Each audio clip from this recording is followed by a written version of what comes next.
നിങ്ങളുടെ favourite shows ഇനി ഒരിക്കലും മിസ്സാവില്ല. ഇപ്പോൾ C5 കാണും നിങ്ങളുടെ ഫേവറേറ്റ് ഷോ തികച്ചും സൗജന്യമായി. ഇതിനിടയിൽ എന്താണോ ഒരു വിനോദയാത്ര? ഭാമാണ്ടി നിർബന്ധം പറഞ്ഞുകൊണ്ട് മാത്രം. അല്ലെങ്കിൽ ഈ ശവങ്ങളുടെ ഒപ്പം ആരെങ്കിലും വിനോദയാത്ര പോവോ?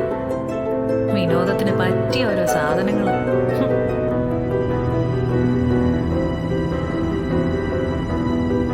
തൽക്കാലം ചെന്ന് നിൽക്കാൻ ഒരു ഇടമില്ലാതായിപ്പോയി. എന്തായാലും തോറ്റിട്ട് അമ്മയുടെ അടുത്തേക്ക് പോകുന്ന പ്രശ്നമില്ല. ഇവിടെ നിന്ന് തന്നെ ജയിച്ചു കാണിക്കും ഞാൻ.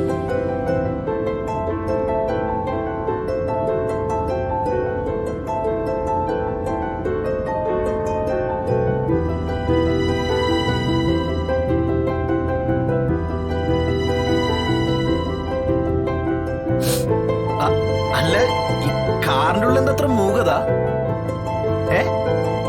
അതെ, അമ്മ നമ്മളെ 3 കപ്പിൾസിനെയും ട്രിപ്പിന് പറഞ്ഞയക്കുന്നതേ ഒരു ഹണിമൂൺ കൂടി ഉദ്ദേശിച്ച. അത് മനസ്സിലാക്കിയ കൊള്ളാം. ഈ ഡയലോഗ് ഞാൻ എവിടെയോ കേട്ടിട്ടുണ്ടല്ലോ. ഈ വിഷ്ണുട്ടിന് ഒരു നാണമില്ല. ദേഹത്തോടലോട്ടുണ്ട് കൊണ്ടോളൂ. ദേഹത്ത് കൈ എടുത്തിട്ട് അതിന്റെ കണ്ടോളൂ. അല്ല, ഞാൻ കാറിന്റെ കാര്യം ഉദ്ദേശിച്ചേ.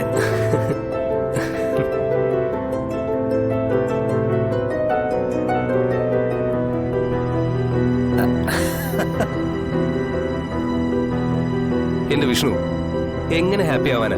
ദേ, ഇവിടെ ഒരാളുടെ ഇരിപ്പുണ്ടോ? ആരോ മരിച്ചുപോയ പോലെ.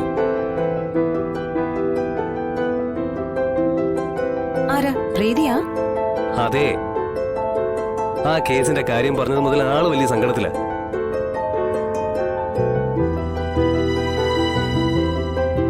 ഒന്നും ഓർമ്മിച്ചെടുക്കാൻ പറ്റുന്നില്ലല്ലോ. എന്റെ അർജുനേട്ടൻ തോറ്റു പോകൂലോ എന്നൊക്കെ പറഞ്ഞു.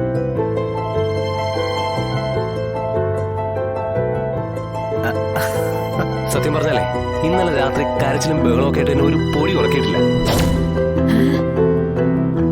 ഇവിടെ ഒരാൾ ഇരിക്കുന്ന കണ്ട ആരോ മരിച്ചെന്ന് തോന്നുന്നു.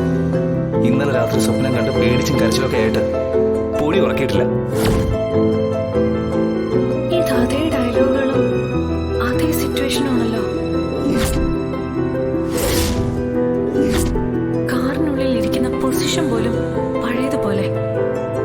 ഇവർ ആ സംഭവം റീക്രിയേറ്റ് ചെയ്യാനുള്ള പുറപ്പാടിലാണെന്ന് തോന്നുന്നു.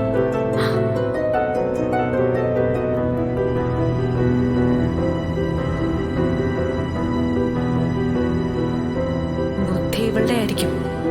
എന്നിട്ട് ഇവൾക്ക് എന്ത് തേങ്ങ ഓർമ്മ വരാനാ? ഈ സുസ്മിതയോടാ കളി. ആ, ടൈം പാസിനൊരു വകയായി.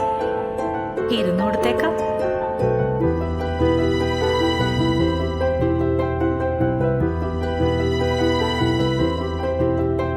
അതെ, കേസിന്റെ കാര്യം ഓർത്ത് ഒരു ടെൻഷനും വേണ്ട പ്രീതി. കേസ് നമ്മൾ തന്നെ ജയിക്കും. പിന്നെ നീ കുറെ ജയിക്കും. എന്താ അവിടെ അനക്കൊന്നുമില്ലല്ലോ രോഹിത്തേ? ഹാപ്പി അല്ലേ? ഹാപ്പിയാണ് ബ്രോ. അഭിനയം തീരെ പോരാ. ഞാൻ ഇതൊക്കെ പൊളിച്ചടിക്കുന്നതിന്റെ കൈ തന്ന് കാണിക്കാം. ഡൗൺലോഡ് ചെയ്യൂ C5 ആപ്പ്. കാണൂ എല്ലാ എപ്പിസോഡുകളും സൗജന്യമായി.